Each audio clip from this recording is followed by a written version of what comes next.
ਸੁਬਹਾ ਉੱਠਣ ਸਾਰ ਪਹਿਲਾਂ ਆਹ ਦੋ ਲਫ਼ਜ਼ ਹੁੰਦੇ ਮੇਰੇ। ਅਸੀਂ ਦੋਨਾਂ ਨੇ ਬਿਸਤਰੇ ਵਿੱਚ ਹੀ ਗੱਲਾਂ ਕਰਦੇ ਕਰਦੇ ਚਾਹ ਪੀ ਲੈਣੀ। ਅੱਜ ਵੀ ਰੋਜ਼ ਵਾਂਗੂ ਮੰਮੀ ਚਾਹ ਲੈ ਕੇ ਆਈ। ਕੀ ਗੱਲ ਮਾਂ, ਕੁਝ ਬੋਲਦੀ ਨਹੀਂ, ਚੁੱਪ ਬੈਠੀ ਐ, ਕੁਝ ਦੁਖਦਾ? ਮੈਂ ਮਾਂ ਨੂੰ ਪੁੱਛਿਆ। ਗ੍ਰੰਥੀ ਭਾਈ ਜੀ ਨੇ ਹੋਕਾ ਦਿੱਤਾ। ਸ਼ਿਵ ਮੰਦਰ ਦੇ ਪਿੱਛੇ ਗੰਦੇ ਪਾਣੀ ਵਾਲੇ ਟੋਭੇ ਵਿੱਚ ਕਿਸੇ ਮੁੰਡੇ ਦੀ ਲਾਸ਼ ਤੈਰਦੀ ਫਿਰਦੀ। ਪੁੱਤ ਮੂਧੇ ਮੂੰਹ ਆ, ਕੋਈ ਪਤਾ ਨਹੀਂ ਕੌਣ? ਮਾਤਾ ਨੇ ਦੁਖੀ ਹੁੰਦੇ ਹੋਏ ਦੱਸਿਆ।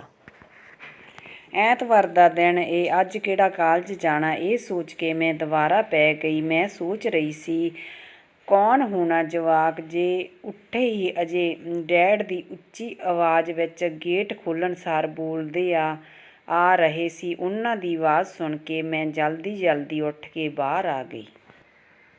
ਮੰਮੀ ਕੁਝ ਬੋਲਣ ਲੱਗੀ ਸੀ, ਮੈਂ ਵਿੱਚ ਹੀ ਬੋਲ ਪਈ। ਡੈਡ ਜੀ, ਉਹ ਮੁੰਡਾ ਕੌਣ ਸੀ? ਪਤਾ ਲੱਗਿਆ ਪੁਲਿਸ ਆ ਗਈ ਆ, ਲਾਸ਼ ਨੂੰ ਬਾਹਰ ਕੱਢਣ ਲੱਗੇ ਹੋਏ, ਫੇਰ ਪਤਾ ਲੱਗੂ। ਨਹੀਂ, ਕਿਹੜਾ ਘਰ ਪੱਟਿਆ ਗਿਆ? ਦੁਖੀ ਹੋਏ ਡੈਡ ਬੋਲ ਰਹੇ ਸੀ। ਲਾਡੀ ਨੂੰ ਉਠਾ ਕੇ ਭੇਜੋ ਟੋਭੇ ਬੰਨੀ, ਉੱਥੇ ਹਜੇ ਤੱਕ ਸੁੱਤਾ ਹੀ ਪਿਆ, ਇਹ ਕਰੂ ਕਮਾਈਆਂ। ਡੈਡ ਜੀ ਫੇਰ ਤੋਂ ਬੋਲਣ ਲੱਗੇ, ਆਪ ਮੁਹਾਰੇ ਹੀ।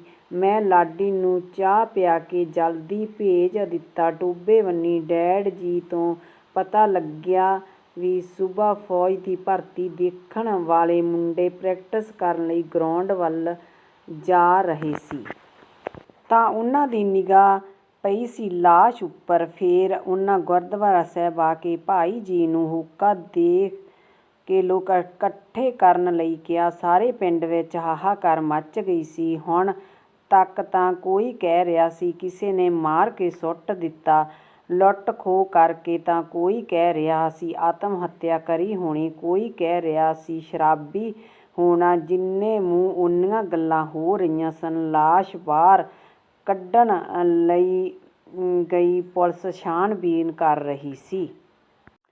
ਪਿੰਡ ਦੀ ਪੰਚਾਇਤ ਤੇ ਹੋਰ ਮੋਹਤਵਾਰ ਬੰਦੇ ਮੌਜੂਦ ਸੀ। ਗਲੀ ਪਈ ਸੀ ਲਾਸ਼ ਬੁਰੀ ਤਰ੍ਹਾਂ, 1-2 ਦਿਨ ਪਹਿਲਾਂ ਡਿੱਗਿਆ ਹੋਣਾ। ਸਰਪੰਚ ਪੁਲਿਸ ਨੂੰ ਦੱਸ ਰਿਹਾ ਸੀ, ਇਹਦਾ ਕੋਈ ਭੈਣ ਭਾਈ ਨਹੀਂ, ਇਹ ਤਾਂ ਪਿਛਲੇ ਕਈ ਸਾਲਾਂ ਤੋਂ ਪਾਗਲਾਂ ਵਾਂਗ ਫਿਰਦਾ ਰਹਿੰਦਾ ਸੀ। ਪਿੰਡ ਵਿੱਚ ਲੋਕਾਂ ਤੋਂ ਮੰਗ ਕੇ ਰੋਟੀ ਖਾ ਲੈਣੀ, ਕਿਸੇ ਤੋਂ ਪੈਸੇ ਮੰਗ ਲੈਣੇ ਤੇ ਉਸਦੀ ਸ਼ਰਾਬ ਪੀ ਲੈਣੀ। ਇੱਥੇ ਹੀ ਸੌਂ ਜਾਂਦਾ ਸੀ, ਗੁਰਦੁਆਰਾ ਸਾਹਿਬ ਦੇ ਗੇਟ ਕੋਲ। ਕਦੇ-ਕਦੇ ਇੱਥੇ ਟੋਭੇ ਕੋਲ ਵੀ ਪਿਆ ਹੁੰਦਾ ਸੀ।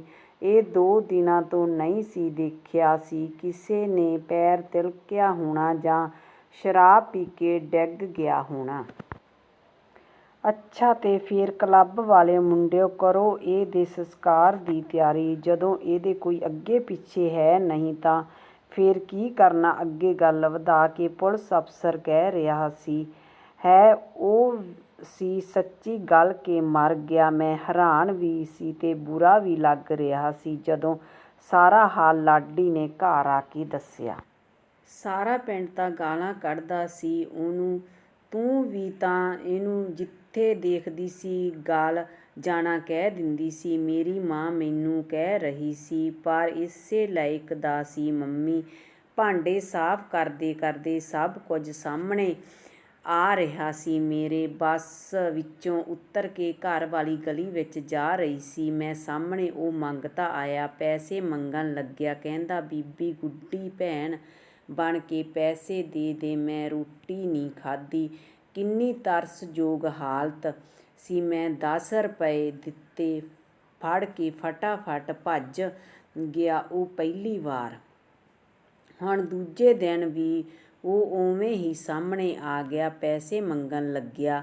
ਅੱਜ ਫੇਰ ਮੈਂ ਪੈਸੇ ਦੇ ਦਿੱਤੇ।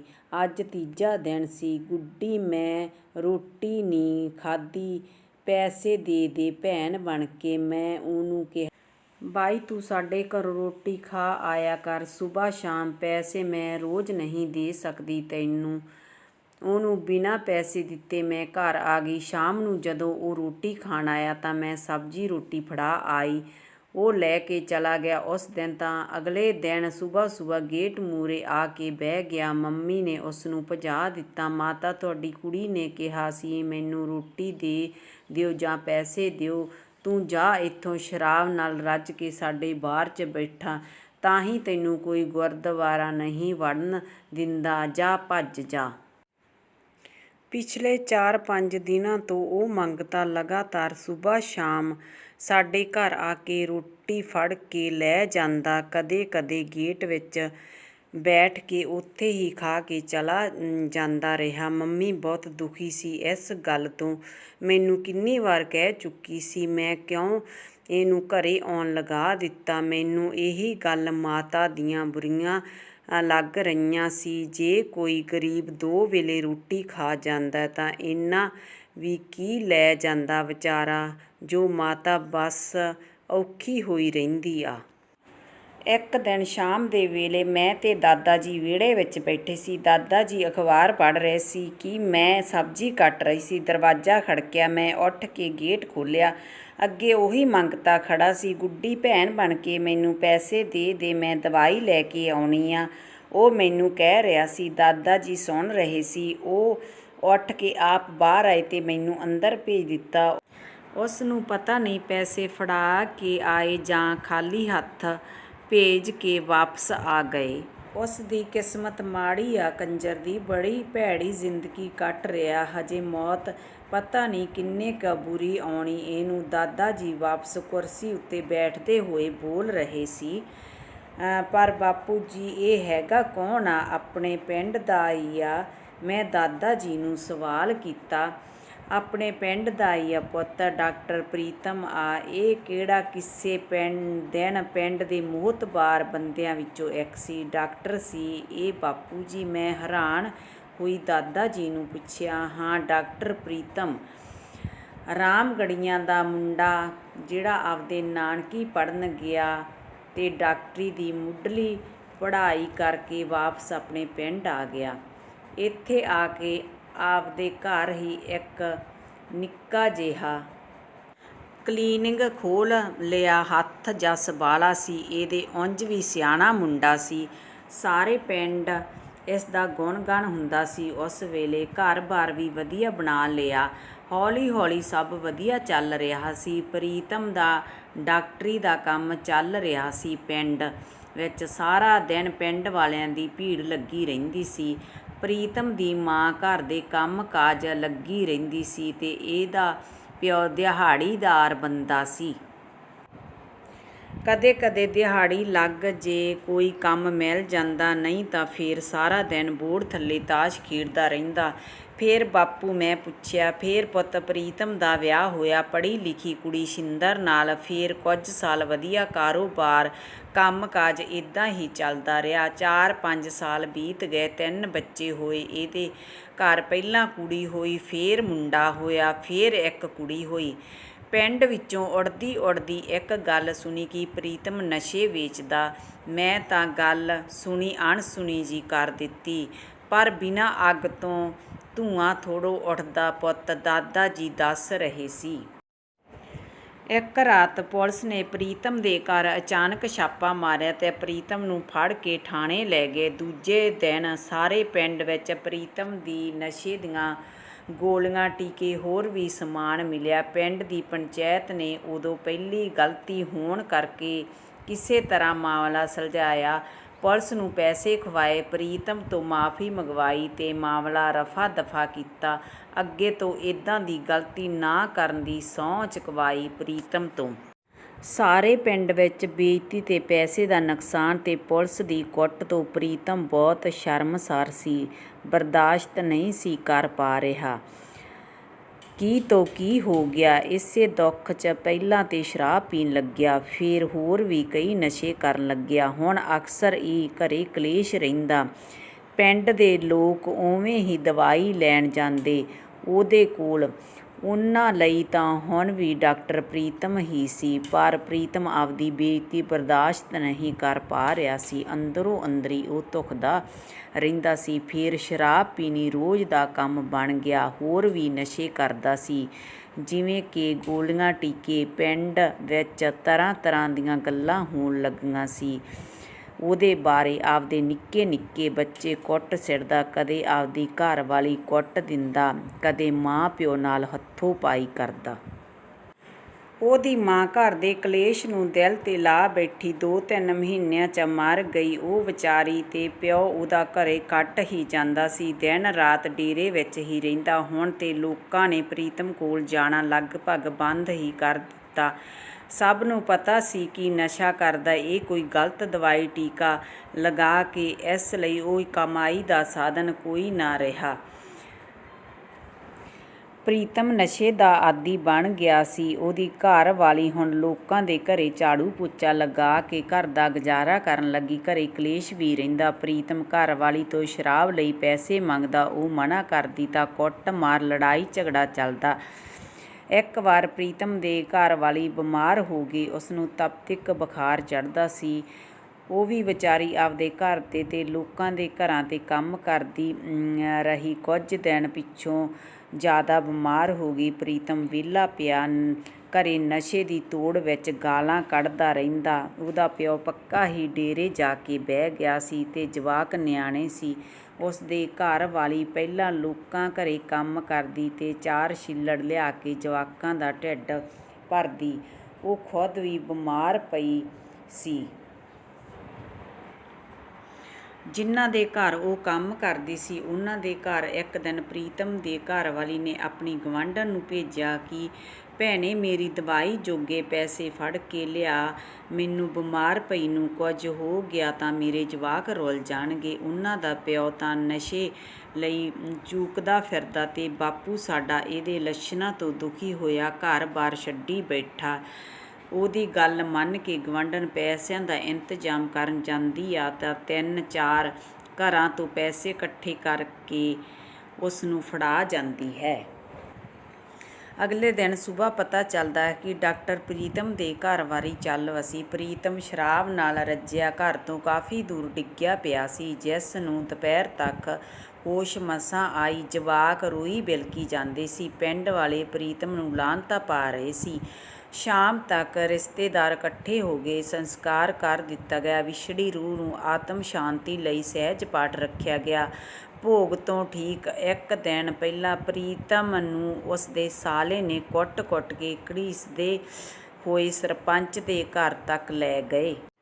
ਜਿਹੜਾ ਕੋਈ ਵੇਖਦਾ ਉਹਨੂੰ ਰੋਕਦਾ, ਪਿੱਛੇ ਹੀ ਤੁਰ ਪੈਂਦਾ। ਕਾਫੀ ਇਕੱਠ ਹੋਇਆ ਪਿਆ ਸੀ। ਲੋਕਾਂ ਨੇ ਸਰਪੰਚ ਦੇ ਬਾਹਰ ਆਉਣ ਤੋਂ ਪਹਿਲਾਂ ਉਸਨੂੰ ਛਡਵਾ ਲਿਆ, ਪਰ ਉੱਥੇ ਹੀ ਬਿਠਾਈ ਰੱਖਿਆ। ਜਦੋਂ ਸਰਪੰਚ ਨੇ ਬਾਹਰ ਆ ਕੇ ਪੁੱਛਿਆ ਕਿ ਸਾਡੇ ਪਿੰਡ ਕਟਾਪਾ ਕਿਉਂ ਕਰਨ ਲੱਗੇ ਹੋ ਤੁਸੀਂ? ਘਰੇ ਮਰਗ ਹੋਈ ਆ, ਕੁਝ ਤਾਂ ਲਿਹਾਜ਼ ਕਰੋ, ਜਵਾਈ ਭਾਈ ਆ ਤੁਹਾਡਾ। ਪ੍ਰੀਤਮ ਦਾ ਸਹੁਰਾ ਤੇ ਸਾਲਾ ਕਹਿ ਰਹੇ ਸੀ ਕਿ ਪੁਲਿਸ ਨੂੰ ਬੁਲਾਓ, ਇਹਦੇ ਛਿੱਤਰ ਪਰੇਡ ਕਰਵਾਉਣੀ। ਕੁੜੀ ਮਾਰਦੀ ਕੰਜਰ ਨੇ, ਆਪਦਾ ਘਰ ਆਪੇ ਪੱਟ ਲਿਆ, ਜਵਾਕ ਰੁੱਲ ਜਾਣਗੇ।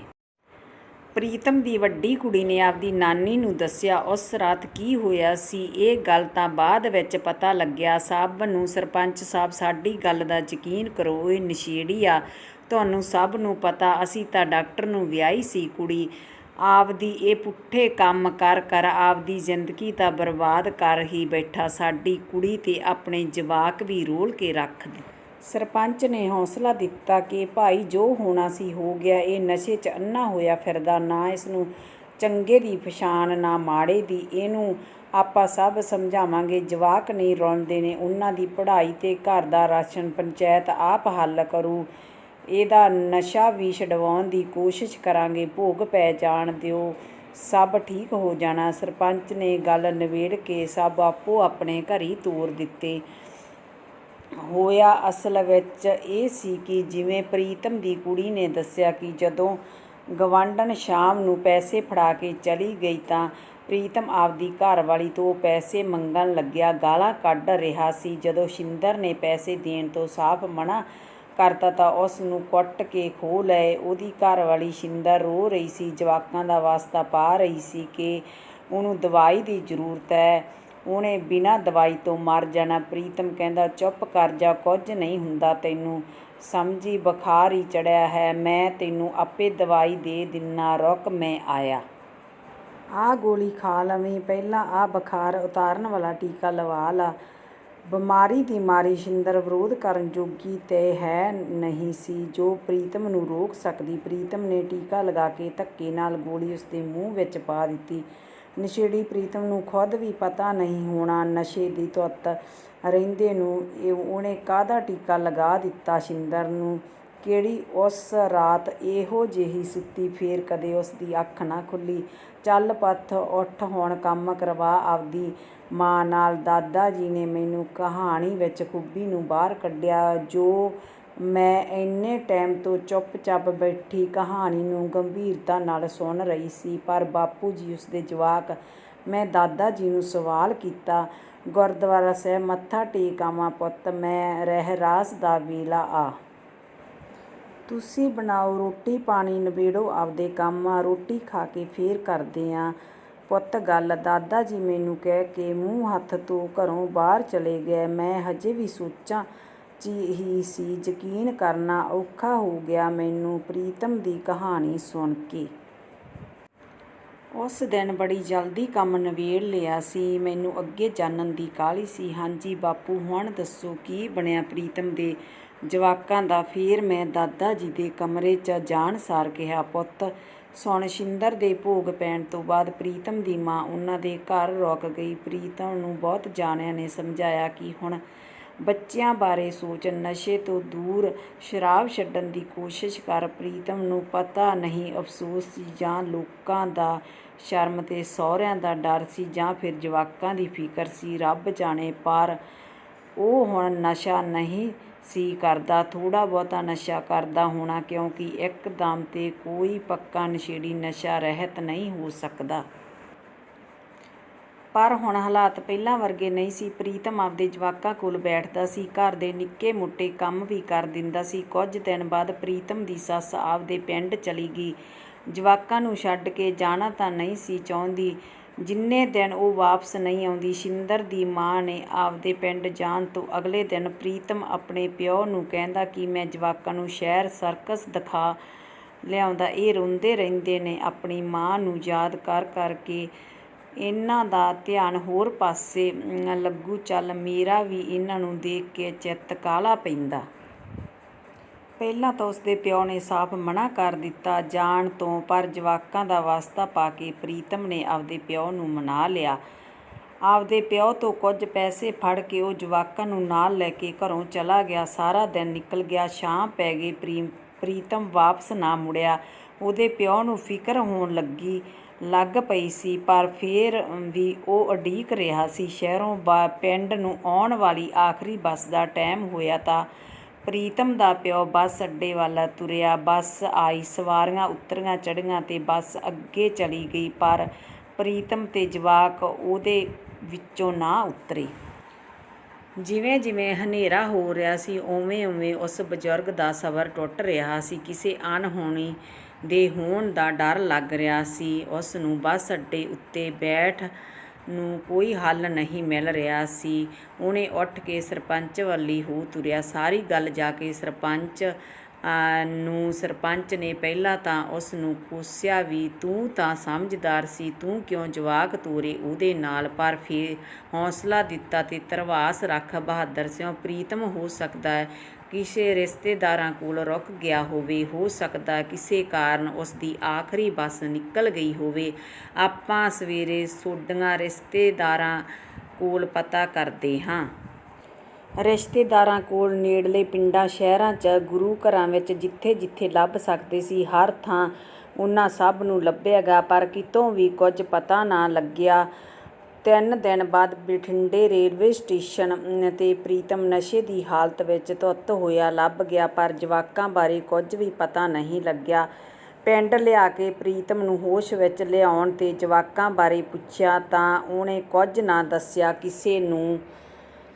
ਬੜੀ ਕੁੱਟ ਪਈ ਪ੍ਰੀਤਮ ਦੇ। ਲੋਕਾਂ ਨੇ ਰੱਜ ਕੇ ਕੁੱਟਿਆ, ਪਰ ਉਹ ਫੇਰ ਵੀ ਨਾ ਮੰਨਿਆ ਤੇ ਜਵਾਕ ਕਿੱਥੇ ਛੱਡ ਕੇ ਆਇਆ। ਫੇਰ ਪੁਲਿਸ ਨੇ ਕੁੱਟਿਆ, 2 ਦਿਨ ਥਾਣੇ ਰੱਖਿਆ। ਸਰਪੰਚ ਦੇ ਕਹਿਣ 'ਤੇ ਕੁੱਟ ਨਾਲ ਕੋਈ ਫਰਕ ਨਹੀਂ ਪਿਆ ਉਹਨੂੰ, ਪਰ ਨਸ਼ੇ ਦੀ ਤੋੜ ਉਸ ਦੀ ਜਾਨ ਕੱਢ ਰਹੀ ਸੀ। ਅੰਤ ਉਹ ਮੰਨ ਗਿਆ, ਜੇ ਉਹਨੂੰ ਸ਼ਰਾਬ ਦਿਓਗੇ ਤਾਂ ਦੱਸ ਦੇਵਾਂਗਾ। ਥਾਣੇ ਵਿੱਚ ਸਭ ਦੇ ਸਾਹਮਣੇ ਉਸਨੇ ਦੱਸਿਆ ਕਿ ਜਵਾਕਾਂ ਨੂੰ ਸਰਕਸ ਦਿਖਾਉਣ ਦਾ ਬਹਾਨਾ ਲਗਾ ਕੇ ਉਹਨਾਂ ਨੂੰ ਬਠਿੰਡੇ ਲੈ ਗਿਆ ਸੀ।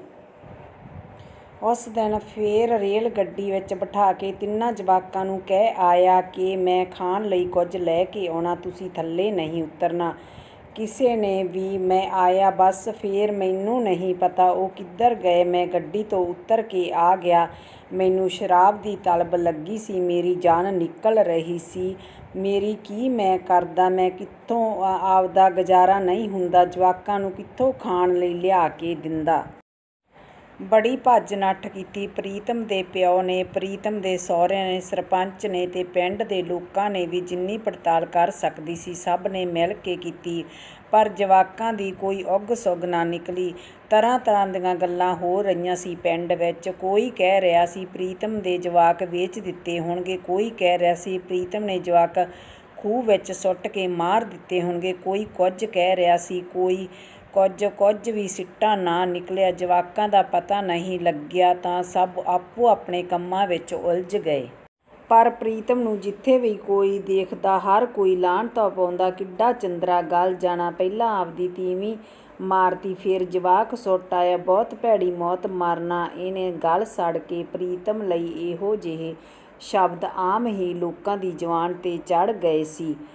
ਹਰ ਕੋਈ ਉਹਨੂੰ ਨਫ਼ਰਤ ਕਰਨ ਲੱਗਿਆ। ਪ੍ਰੀਤਮ ਦਾ ਪਿਓ ਵੀ ਘਰ ਛੱਡ ਕੇ ਦੁਬਾਰਾ ਡੇਰੇ ਵਿੱਚ ਰਹਿਣ ਲੱਗਿਆ। ਪ੍ਰੀਤਮ ਨੇ ਹੌਲੀ ਹੌਲੀ ਘਰ ਦਾ ਸਮਾਨ ਵੇਚ ਦਿੱਤਾ, ਭਾਂਡੇ ਤੱਕ ਵੇਚ ਦਿੱਤੇ ਆਪਦੇ ਨਸ਼ੇ ਦੀ ਪੂਰਤੀ ਕਰਨ ਲਈ। ਇੱਕ ਦਿਨ ਆਪਦਾ ਘਰ ਵੀ ਵੇਚ ਦਿੱਤਾ। ਪੈਸੇ ਧੇਲੇ ਸਭ ਨਸ਼ੇ ਕਰ ਖ਼ਤਮ ਕਰ ਦਿੱਤੇ। ਉਹਨੇ ਫੇਰ ਭੁੱਖਾ ਮਰਦਾ, ਰੋਟੀ ਮੰਗ ਕੇ ਖਾ ਲੈਂਦਾ, ਪੈਸੇ ਮੰਗ ਲੈਂਦਾ ਲੋਕਾਂ ਤੋਂ, ਜੇ ਕੋਈ ਦੇ ਦਿੰਦਾ ਤਾਂ ਸ਼ਰਾਬ ਲੈ ਕੇ ਪੀ ਲੈਂਦਾ। ਸਾਰਾ ਦਿਨ ਪਿੰਡ 'ਚ ਤੁਰਿਆ ਫਿਰਦਾ ਰਹਿੰਦਾ ਮੰਗਤਾ ਬਣ ਕੇ, ਤੇ ਰਾਤ ਨੂੰ ਕਦੇ ਟੋਭੇ ਕੋਲ ਸੌਂ ਜਾਂਦਾ, ਕਦੇ ਗੁਰਦੁਆਰਾ ਸਾਹਿਬ ਦੇ ਗੇਟ ਮੂਹਰੇ।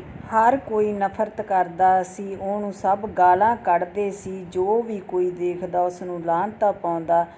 ਕੁਝ ਸਾਲਾਂ ਬਾਅਦ ਉਹਦਾ ਪਿਓ ਵੀ ਮਰ ਗਿਆ। ਉਹਨੂੰ ਨਾ ਕੋਈ ਸੁਰਤ ਸੀ ਤੇ ਨਾ ਹੀ ਅਫਸੋਸ ਉਹਦੀ ਮੌਤ ਉੱਤੇ। ਬਸ ਪੁੱਤ ਪੜ੍ਹਿਆ ਲਿਖਿਆ ਕੰਮਕਾਰ ਵਾਲਾ ਬੰਦਾ ਸੀ, ਕਰਾਹੇ ਪੈ ਗਿਆ ਗਲਤ ਕੰਮਾਂ ਦੇ, ਗਲਤ ਨਤੀਜੇ, ਭਟਕਦਾ ਫਿਰਦਾ ਪਿੰਡਾਂ 'ਚ। ਆਪਦੇ ਜਵਾਕਾਂ ਦੀਆਂ ਬਦਦੁਆਵਾਂ ਲੱਗੀਆਂ ਪੋਤੇ ਨੂੰ। ਦਾਦਾ ਜੀ ਨੇ ਸਾਰੀ ਕਹਾਣੀ ਸੁਣਾ ਦਿੱਤੀ। ਉਸ ਦਿਨ ਤੋਂ ਬਾਅਦ ਮੈਨੂੰ ਵੀ ਪ੍ਰੀਤਮ ਨਾਲ ਨਫ਼ਰਤ ਹੋਣ ਲੱਗੀ। ਮੈਂ ਖੁਦ ਉਹਨੂੰ ਸਾਡੇ ਘਰੋਂ ਆਉਣਾ ਹਟਾ ਦਿੱਤਾ। ਉਸਨੇ ਨਸ਼ੇ ਦੀ ਪੂਰਤੀ ਲਈ ਬਹੁਤ ਗੁਨਾਹ ਕਰ ਦਿੱਤੇ ਸੀ। ਇਹ ਇਨਸਾਨ ਮਾਫ਼ੀ ਦੇ ਲਾਇਕ ਨਹੀਂ ਸੀ। ਮੈਂ ਵੀ ਪਿੰਡ ਵਾਲਿਆਂ ਵਾਂਗੂ ਜਿੱਥੇ ਕਿਤੇ ਵੀ ਮੇਰੇ ਨਜ਼ਰੀ ਪੈ ਜਾਣਾ ਤਾਂ ਮੇਰੇ ਮੂੰਹੋਂ ਵੀ ਉਹਦੇ ਲਈ ਗਲ ਜਾਣਾ ਹੀ ਨਿਕਲਦਾ ਸੀ। ਅੱਜ ਉਹਦੀ ਮੌਤ 'ਤੇ ਮੇਰਾ ਮਨ ਭਾਵੁਕ ਹੋ ਰਿਹਾ ਸੀ, ਸ਼ਾਇਦ ਇਨਸਾਨੀਅਤ ਦੇ ਨਾਮ 'ਤੇ, ਪਰ ਉਸ ਨੂੰ ਲਾਹਨਤਾਂ ਪਾਉਣ ਵਾਲਿਆਂ ਵਿੱਚ ਮੈਂ ਵੀ ਸ਼ਾਮਲ ਸੀ। ਸ਼ਾਇਦ ਉਸ ਵੇਲੇ ਲਾਇਕ ਸੀ, ਲੋਕਾਂ ਦੀਆਂ ਲਾਹਨਤਾਂ ਲੱਗ ਗਈਆਂ ਸੀ ਉਹਨੂੰ, ਜੋ ਇੰਨੀ ਭੈੜੀ ਮੌਤ ਮਰਿਆ। ਜਮਾਂ ਗਲੀ ਸੜੀ ਲਾਸ਼ ਬਰਾਮਦ ਹੋਈ ਸੀ ਉਹਦੀ। ਲਵਾਰਸ ਦੀ ਮੌਤ ਮਰਿਆ, ਆਪਣੇ ਹੱਥੀਂ ਆਪਣਾ ਪਰਿਵਾਰ ਉਜਾੜ ਕੇ।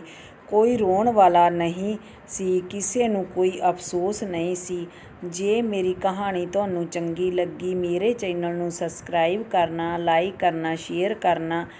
ਧੰਨਵਾਦ ਦੋਸਤੋ।